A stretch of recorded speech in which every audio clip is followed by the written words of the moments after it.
If he's available, should the Jets trade for Calvin Ridley? We'll talk about it.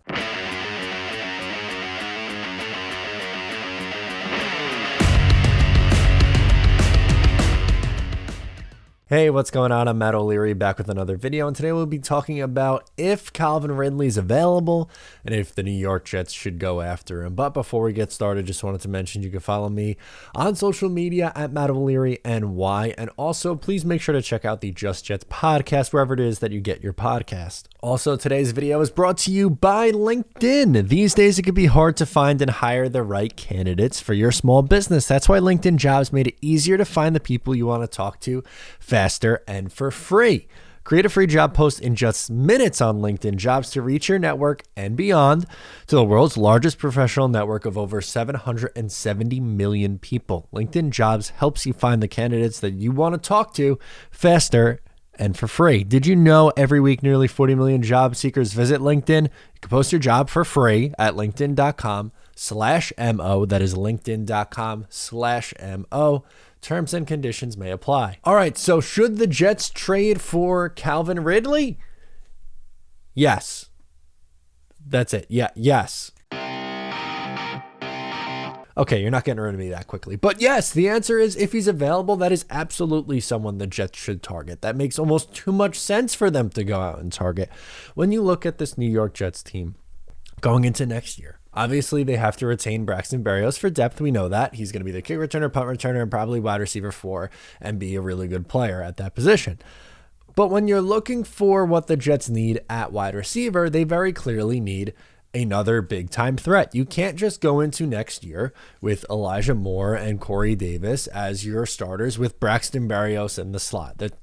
With relying on Braxton and Elijah Moore, that is two smaller size receivers. They need a bigger guy who can go out and be, a proven number one in this league. And sure, you can go and draft one in the first round, or you could take one of your billion picks and trade it for an established player who is still young and in his prime. I mean, Calvin Ridley just turned 27 this month, so next year he would be playing out as 27, turning 28, and he is still obviously in the middle of his prime. Now, he only played in 5 games this year, and he did sit out this season, or at least a part of it, due to mental health reasons. So obviously, first and foremost, the most important thing is that he is healthy and ready to play.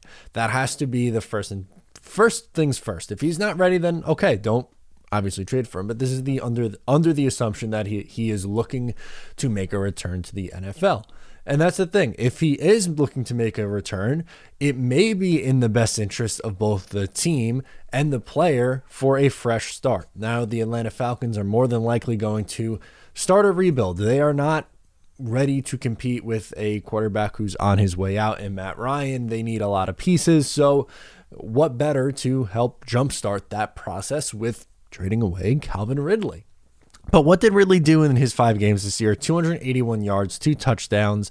Last year was his monster year. He went for over 1,300 yards, 9 touchdowns in his first 3 years in the league. Before only playing 5 games this year, he had 7+ touchdowns. He had 10, 7, and 9. That's extremely productive at the wide receiver position.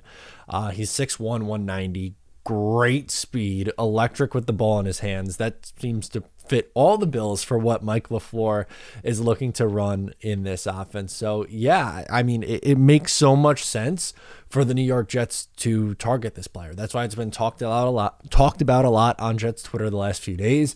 I know I'm a little bit late to this topic of conversation on the YouTube channel, but yes, it seems like a consensus. It makes too much sense to just flat out say no. What's the reason for it? Well, just cost wise, I don't even think it would cost you that much. I would think maybe a second this year and a conditional pick the following year based on playing time or statistics or something like that. and that being, I don't know, a second and a fifth, a second and a fourth, I would do that and not think twice about it. The Jets have been in a position where they've been acquiring draft assets for years and years and years. Well, you got to start converting on those guys and getting NFL quality players in here.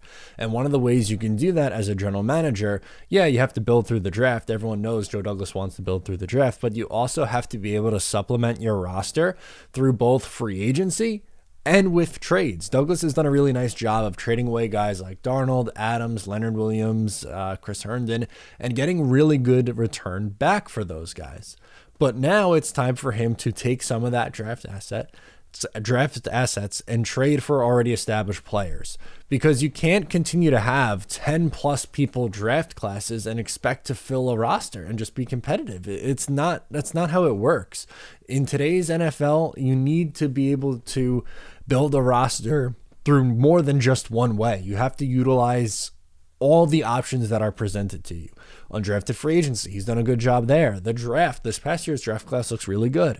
In 2020, I'm still big on Mekhi Becton. I think Bryce Hall is a phenomenal find. That's two, hopefully, key contributors to this team. You have 2 firsts, 2 seconds, a pick in the third.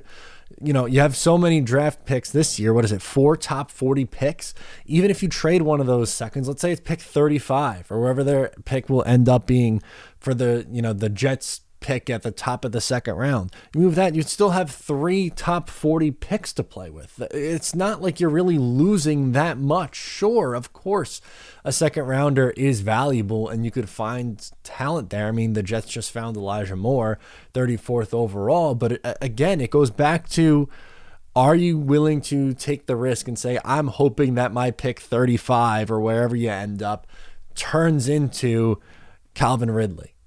Because that's what you're trying to do, right? And sure, maybe Jameson Williams, you take him at wherever the Seattle picks ends up, can be a Calvin Ridley-like player. I mean, and put up that kind of production. That'd be phenomenal. But if you could get the already established NFL wide receiver who's a number one, we know that, in his prime for a second rounder, and use that other first rounder that you were going to use on a wide receiver on a different position of need, well then, I mean, now you're really cooking. I don't know. I just don't understand the people who are so quick to put this one down. I don't know. I think he is exactly what this Jets team needs, and it would be a lot of fun. It's not like going out and trading for Julio Jones, what some people wanted to do.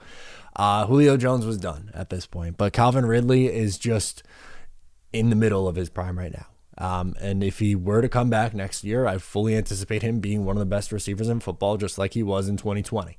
So let me know in the comments or on social media how you feel about this, how you like Calvin Ridley, what the package would be, so on and so forth. Let me know. Thank you so much for tuning in, and I'll talk to you next time.